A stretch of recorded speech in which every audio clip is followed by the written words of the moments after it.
When I first started putting the marketing plan together for my business, I remember saying to Carolyn, like, I need an SEO strategy. And she said, no, you don't, because no one's searching for a fractional COO. So you don't need that. Now you do. Find someone who can be both understanding of the flexibility that's inherent to the role and also aware of the deliverables. You want someone who isn't going to be too rigid. I don't think you want someone who necessarily comes from a very, very process heavy background. That will kill innovation in your company. All right, our guest today is Pay As You Go's COOs, founder and fractional COO, Millie Barker. Millie is sharp. She's fast paced. You're going to love the experience, share, and the wisdom that she brings in today. Since 2018, Millie has served as a COO, drawing on 2 decades of experience refining businesses across industries.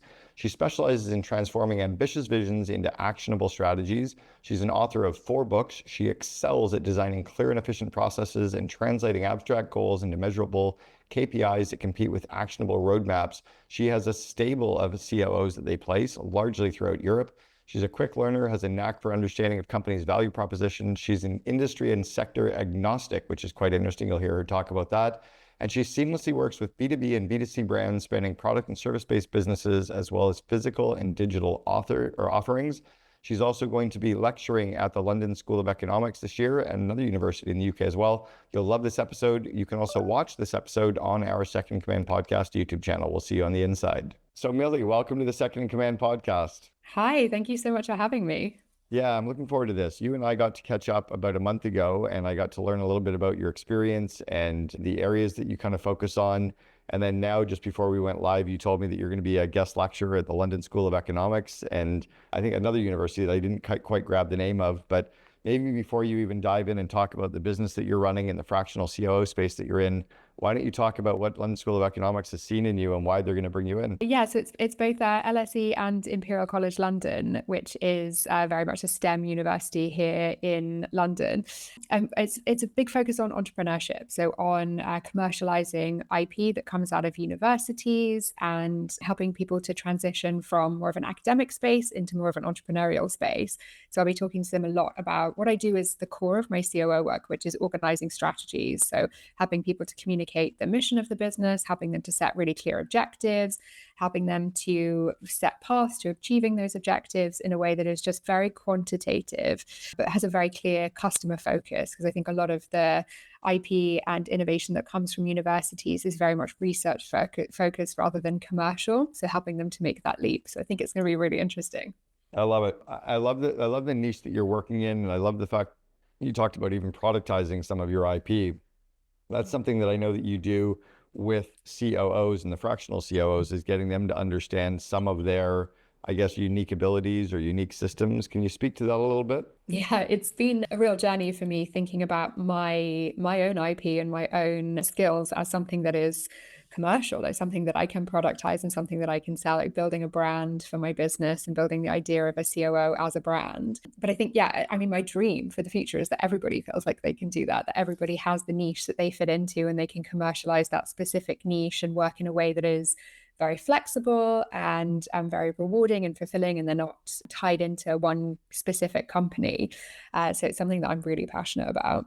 How does somebody find the areas that they are really kind of so good at and their unique abilities that they can then productize? I don't want to lead you with what I think it is, but can you talk to us about that? Yes, and I really struggled with this when I first got started, because I think the nature of being a COO is that you're a little bit good at a lot of things. So I didn't want to come with an offering that said, I can do a bit of your marketing, a bit of your product, a bit of your finance. I wanted to find something that was very easy for founders to understand when buying my services, because it's exactly what I'd say to a founder when selling to their customers, is make it really clear the problem that you're solving. And so I have a wonderful woman called Caroline who helps me with my marketing. And I sat down with her and she said, like, what do you care about? What are you passionate about? What if I gave you a soapbox, would you stand on it and rant about? And we came up with these 4 pillars of things that I will just give forth on anytime anyone gives me an opportunity to speak. And so for me, being able to sell my skills in relation to those niches is not just finding something that I have a particular expertise in, but it's something that I'm passionate enough about to get myself posting things on LinkedIn and building a website for it. So I think for me, it was a combination of finding the things that I excel in, but I'm also passionate enough about to not feel awkward about promoting. It's interesting. Like, I think one of the things that I noticed about unique ability, at least for me, is the stuff that I'm really, really good at is the stuff that I almost dismiss and go, oh yeah, but it's easy. And the reason it's so easy is it is my unique ability. Like I would say, oh, well, Yeah. it's easy to hop up on a stage and talk about what you're good at for an hour. Yeah. People are like, no, it's not. I'm like, oh, you totally just get up and start talking. Like, you know, your content. Like, no, that's horrifying to people. So is that kind of a starting point that you work with these fractional COOs on as well, is to understand the stuff that you take for granted is the stuff that your clients don't know yet? Yeah, absolutely. And I think it's particularly of interest in a COO space because I feel like good operations is sometimes invisible. Like you only Mhm. really see it when things start to go wrong. And we become very used to the idea as COOs of being invisible. And so having no metrics to shout out about ourselves. And so, the natural tendency to think, oh, that's easy because I'm good at it. And, I'm used to being in the background. The combination of those things makes it harder to, I think, to productize the unique offering that you have. For me, it's communicating and carrying a lot of information in my brain at the same time. So I work with many, many different clients at the same time. So both as a fractional COO, but also as a business coach, also all the strategy workshops that I do. And for me, it seems natural to be able to see the macro of all these businesses, the micro of their individual departments, how that ties into what's happening in the wider economy and all of the competitive positioning. To me, I'm just like, everybody thinks in a mind map. Yeah, Everybody's brain is a series of interconnecting circles. It turns out it's not. not. And I think, yeah, like pulling that into the fore for me, I think was a very interesting step to be able to start to think about the things where I add unique value, but not everybody can do. It's funny. I was coaching a client in Atlanta, Seth Bader from a company called Bader Scott, and I was getting frustrated when I was coaching him around some stuff around interviewing, and he stopped me and he's like, Cameron, don't get frustrated. He said, you're good at this. That's why you're coaching me. He goes, I don't know this. I'm like, you're right. Like I was like, why can't you keep up? Talk to us about your business. Pay as you go is a fractional COO suite. And in fact, when I even started coaching 17 years ago, I called myself the back pocket COO because I was like this Yeah. fractional COO that people could pull out. Can you speak to your business, your space, and how you got started? Yeah, absolutely. It's such a fascinating space for me, which is good because, it's really hard work to build a business. So it's really good that I'm interested and passionate about it. So fractional COO for me via Pay As You Go COO was an opportunity to work with a different range of businesses than I had been working with when I was working either as a full-time or an interim COO. I feel like if you are, and my experience is very much in the UK, so this is where my bias comes from. But I feel like in my experience, if you're able to raise enough money to be able to afford an early stage COO at the earliest stage of your company growth, and I'm very passionate about that pre-seed through to maybe the end of Series A stage. If you've raised enough money to be able to afford a full-time COO, you probably have quite a narrow set of demographics in the UK. A lot of funding goes to a set group of people, but then also, a lot of businesses aren't suitable for funding. A lot of businesses, service businesses, for example, are better being bootstrapped than they ever are for funding. But for me, wanting to work with a more diverse range of founders was what drove me to want to set up this business. So I see being a fractional COO is really no different to being a full-time COO. It's just that you're doing it part-time. I'm doing all the same things. I'm just doing them for fewer hours a week. And so for me, that was really where the genesis of the idea was. I want to work with other founders. Those founders cannot afford me. What if I just gave them a little bit of me? What if they just paid for a day a week, or in my business coaching, an hour a month? If that's all you can Mm. afford, an hour a month, great. I can still give you great value and help you to set up the operations of your company in a way that's really efficient and kind of provides the foundation for growth, but it's not costing you 150K a year. Well, it's interesting you even spoke to these early stage companies that if they could afford to hire a COO often because they brought in funding, more often than not, they're not even ready for that true COO. They really need some great project managers, some good operations people, some good kind of jack of all trades, master of none. You don't need the really strong, seasoned, strategic, autonomous, pure leaders because there's not enough to do. Like you actually No. need people to roll up their sleeves and get dirty. So how does a company start to realize that they could use a fractional COO? And what does the typical company maybe look like when they're starting to recognize that fractional COO is something they could bring in? I think you touched on something really interesting there, that you don't need a full-time COO at this stage. And I think I would drive people absolutely bananas if I was Mhm. working for them full-time, because Mhm. there's only so much structure and process you need in an early stage business before you start thinking, am I actually killing the innovation here? And I think the paradox for me is that you need someone in operations, right? You need someone, if you're the skill set and the strengths that you need to be able to, a visionary founder, come up with this crazy, life-changing, world-changing idea, and not the same strengths that you need to then organize and operationalize that idea. Like, they're two very different people. So say you're an early stage founder, you know that you need someone to help organize you. You can't afford a senior person, and that senior person isn't right for you. So you end up hiring like a junior ops manager or a founder's associate or a VA or something like that. But you don't know, if especially if you're a first time founder, you don't know what to ask them for, and they don't know what to tell you what you need. And I feel like a fractional COO is a good gap between the two of those. So I often will work with operations team inside the company that I support and say, I'll be your manager, I'll be your supporter, because your CEO, your founder, doesn't know what to tell you. I can help you organize the different things that you need to do. I'll just dip in and out, give you some things to work on, and then you come back. And I think that's a place where a real value comes for a fractional CEO in an early stage business. And in terms of the kinds of clients and the kinds of moments when I think it's relevant to work with someone like me, I'm industry agnostic. I have an accidental speciality in medtech because I did my MBA at a very medicine forward university. But I am very deliberately industry agnostic. I'd say if you're on a VC track, it's generally pre-seed to Series A that I will work with those companies. If you're talking a service business, it's maybe low seven figures. And bear in mind, this is UK. I know revenue is very different in different parts of the world. But for me, the moment is we're not getting enough stuff done. People will Mhm. come to me and they will say, I'm getting to the end of the week and I don't know what I've achieved. I feel like time is passing and I haven't hit my goal. The team isn't productive enough. We're not achieving what we need to. So it's kind of that pain point is the moment that people need me, rather than necessarily a different stage of business, because that pain point comes at all different times and all different moments for different kinds of founders. Yeah, it's interesting you talk to the fact that like it's a feeling that they have where they're noticing stuff. It's kind of like that gut of like, I wish we could, right? Versus it's not so much a skill deficiency that they have, or is it? I think it I is guess a it's skill and a time yeah. deficiency. I think, there's never enough hours in a day, and you never run out of things that you need to do. So one of the things that I bring, I think, is a benefit to a lot of the founders I work with is prioritization. I really love branding for my business. I didn't think that I was very good at branding and marketing until I set up my company, but I make these holographic stickers that carry my branding, and one of them says, "Is it really a priority?" And I give those out to my clients, and they stick them on the trackpad of their laptops, so that you can look at it and you think, yeah, it sounds really fun. It's a really interesting thing to do. Is it really a priority? And I think the skill gap is in prioritization. You're not failing because you aren't able to figure out what comes next. You're full of these ideas. You're full of this creativity. You're an incredible founder.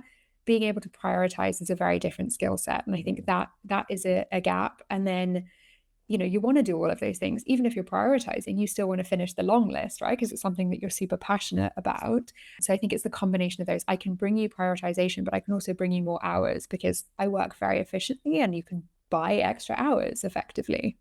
It's interesting that you're talking about the prioritization part. One of the things that I think COOs have to be really good at is the ability to say no artfully and in the right time and in the right way to CEO, or to say not Yeah. now. How do you say no or not now to a CEO when you are in that fractional COO role? It's such a difficult thing to do. And I think especially when you're in a role that doesn't have a huge amount of stability or security. If you're constantly looking for new clients, and especially the stages of businesses that I'm working with, my minimum that I'll work with someone is a day a week for a minimum of 3 months. I've got 3 months to kind of prove my worth with these people, and they either extend or they don't. And so I'm constantly thinking for new clients. So it can feel sometimes like, if I say no, are you going to go away and take the money away? No, you have to find that balance. But for me, part of the structure that I set up was that I do say, right, I work a day a week for you. You can have me do that thing. But this is, if you think about it, what it's going to cost you in an hourly rate to have me do that thing. Or I could do this other thing that actually drives that goal that Mm. we've agreed is what you need to do. And whenever I work with any company, whether it's as a coach in my strategy workshops, as a COO, I use my strategy framework, which is 6 stages that takes you from mission statement, objectives, key results, projects, tasks, and performance management, so that I've got this visualization and I can say to them, show me on this grid why this thing that you think is a priority for me to do is more important than that other thing that we're going to do. And I will give that hour to it, and you can pay for that hour to be it. But I want you to understand where the flow of this work pushes towards your mission statement and doesn't. So for me, it's about visualization, but also being really transparent and honest. Like, this is going to cost you. How do you show them the ROI for what that expense is going to be? It's very easy to show them the cost, right? It's easy to show them the hourly rate that it's going to be to do something. How do you then show them either the cost of inaction, like this, the cost of not working on it, or the ROI that you're going to get if you actually spend that time and energy and money and they get you to do something? How do you show them what the ROI is going to be from that? Yeah, a couple of different ways. So one is often in a cost saving. So I'll calculate the hours of time that they spent previously in doing something. Like, for example, I had a slightly later stage company that I was working with who had way too many objectives. Everything was a priority. I think they had 90 different objectives when I started working with them. I'm like, you don't have 90 things in your business that are this important. And I calculated, with all the time that they spent talking to each other about these different objectives, if they could implement the process that I showed them, I calculated the hourly rate of everybody from a salaried perspective, even like what's an hour of your time worth. I could save them £500,000 a year just in reducing one set of meetings that they had. So I'll show them, this is the cost of your time. Your time is money here. You are burning this cash. This is how much it costs you. Or it's a difficult one because I'm an incredibly quantitative person. Two of my parents were mathematicians. One of the things that I put on my shiny stickers is something that says quantitative is communicative. So I'm always saying that your objectives need to be objective. Speak in numbers, that's our lingua franca. But often, as you say, it is a bit of a feeling. Like, so my proposal sometimes when I go Yeah. into an engagement with a client, I'll say, you will feel at the end of this more calm. You will feel more organized. I'm very quantitative, but also it's a little bit of a feeling, how you feel at the end of it. So partly it's showing them the figures, and partly it's just interrogating them deeply. Like, how do you feel now? Do you feel better? Do you feel more organized? If not, how can we change that? On the fractional role, when the client is paying you to do stuff, there has to be a natural inclination at times for you to realize that they could be hiring some cheaper offshore labor to do things, but then you're kind of putting yourself out of a job. How do you balance that where, you're helping them and you're getting rid of stuff off your plate? Or is it because you're able to do that, they trust you more and they're even going to give you more stuff to do? Is that kind of the balancing act you play? Yeah, most of my fractional COO engagements will start with a finite amount of time and then end up in just a never-ending retainer, because people get so used to working with me and the systems that we put in place. I'd never want someone to pay for something that could be done in a more cost-effective way if the Mhm. quality of what came out of that was equal. I'm not going to say to somebody like, you should offshore this or you should get a junior person, because to go back to that paradox, the junior person can do the doing, but they can't necessarily do the thinking. They can't do the strategic side of things. So if there's a balance to be found between saying, right, we can, offshore the implementation of this, but I'll design the project for you, we can find a balance there. I was a salesperson for a while. So I led business development for 2 categories at Amazon earlier in my career. And a lot of my clients used to say to me, you're the least salesy salesperson I've ever met with. You seem to not want our money. I was like, no, I genuinely don't. I'm very uncomfortable about taking your money for something that you don't need. Let me find a way for you to feel like this is right, because in order for me to do that, I have to feel like this is right. And if I can't justify asking you for the money, you shouldn't be paying me for it. So Mhm. always making sure that I know that I'm delivering value because I've found other alternatives and I've either explored or discredited them as options. Are you working on all of these accounts yourself, or do you have a stable of other fractional COOs that you place? Yeah, so we subcontract for other people as well. So we found that a lot of fractionals were coming to me. So I get maybe 4 or 5 messages from people every week saying, hey, I really want to be a fractional COO. I've seen you at this conference, or I read this chapter of your book, or this thing that you did, and I really want to be a fractional COO, but I really hate sales and marketing. And I say, sure, me too. I really hate sales and marketing, but you know what? You can't build a business without sales and marketing. But then equally, why force yourself to do something that you hate if you can't bring yourself to do it? So why don't I do it for us? So we bring other fractional COOs that don't want to build a website, they don't want to build a LinkedIn, they just want to deliver great work. They don't want to care about invoicing, about pitching and pricing, all of those different things. We can place those people into other roles. At the moment, all of the workshops and coaching are delivered by me because I feel like Yeah. it's harder to subcontract those services, especially the workshops, because I'm delivering my IP, delivering my frameworks, Yeah. and I haven't yet let go of that. But in the future, ideally, we'd be able to have other people deliver those as well. How do you know how to balance which fractional person to put into which account? How do you figure out which great fractional COO matches the needs or the client type or the behavioral traits of the CEO? What do you look at? I think it has to be a balance between experience and also personality. If I can find who is going to be the person that is going to gel best with that founder, because being an early stage CEO it's so much of yourself. It's your baby, it's your thing that you've come up with, and you're putting that out into the world. You have to handle in a very sensitive way, explaining to somebody that there's something wrong with their baby, like their baby is not performing as they wanted it to. And I think finding the right personality to be able to sensitively handle it. Some people prefer people who are more blunt. Some people prefer people who speak around the subject a little bit more. So finding that personality match, like I think you'll gel with this. But I tend to suggest like these are 3 people that I think could work well with you, and have a little bit of a personality fit there. But you don't have to go through a whole recruitment process, because you're not hiring a full-time person. You shouldn't be going through like a 5-stage task-based interview. It should just be, I've done the work for you and I figured these people out. These 3 people could work with you.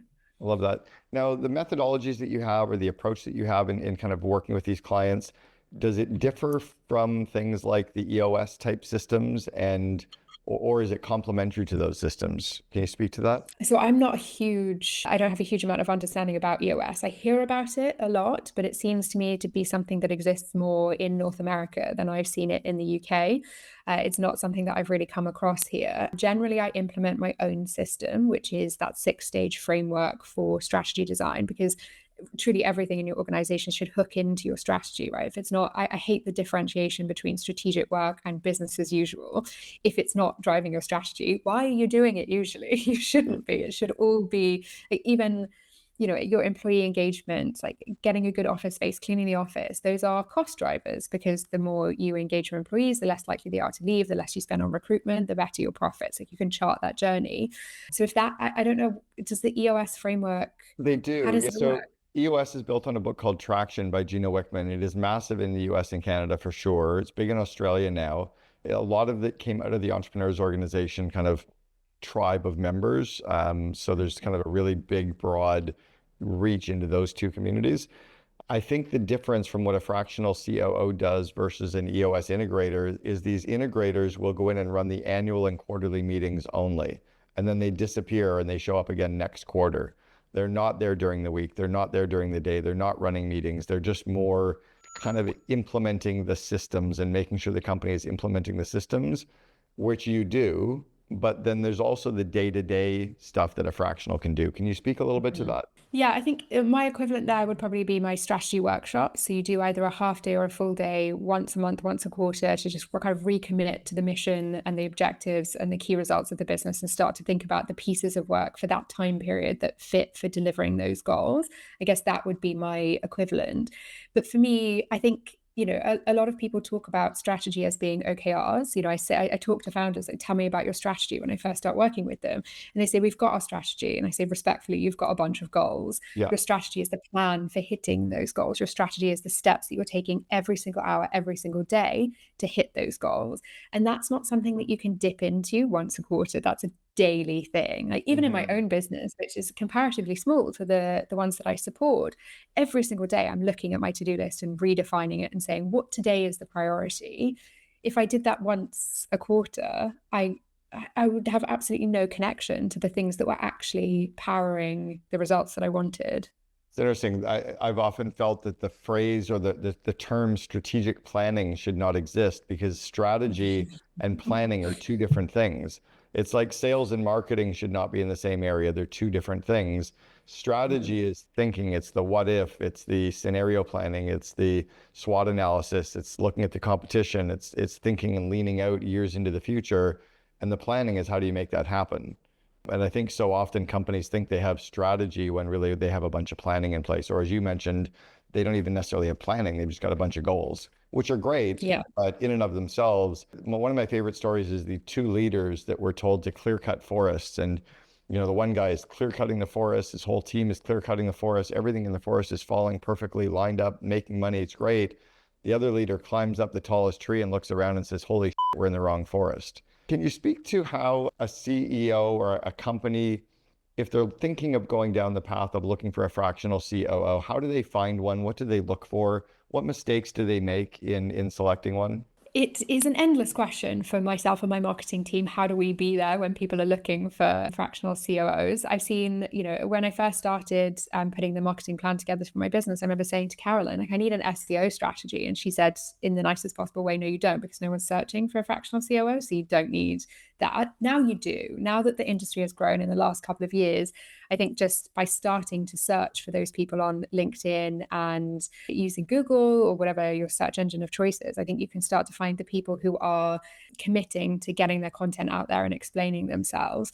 But I think I would say find someone who can be both understanding of the flexibility that's inherent to the role and also aware of the deliverables. And this is, again, specifically for the stage of business that I work with, which is early to mid stage, where resources are very limited. You want someone who isn't going to be too rigid. I don't think you want someone who necessarily comes from a very, very process heavy background. That will kill innovation in your company. But you also don't want someone who is going to be so weird and wild and creative that you can't bring structure in. So I think that balance is very important, like understanding the inherent flexibility to an early stage strategy when, especially, I always say to my clients, if you know what you're doing every day, you're probably not building anything new. You have to have a certain level of uncertainty. You have to feel like, I don't know what comes next until I take this little bit of a step. And then the second, like the path slowly illuminates as I go. So I think finding a fractional COO that can help you bring structure to that chaos, but not so much structure that you're trapped into a box.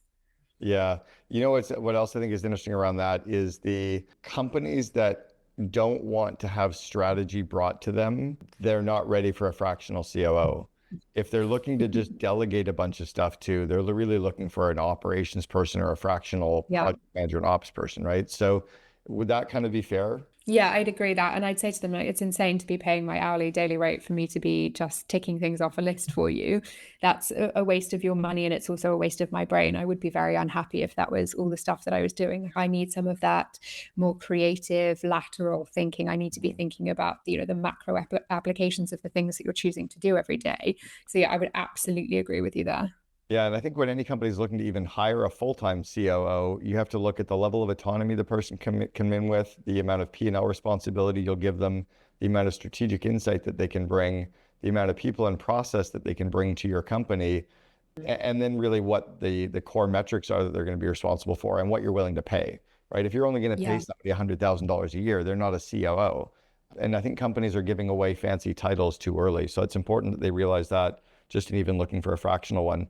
Can you speak to when it is the right time for you to get yourself kind of out of a company? Like, how do you realize that it's time for them to hire a real one, a full-time one? How does that discussion go, and how do you know that starts to happen? Yeah, I'd say roughly, if we're thinking about from an investable business perspective, maybe it's Series A. Series A, you're probably pushing towards a little bit more product market fit. You've done a lot more of the exploration. You've laid some of that groundwork.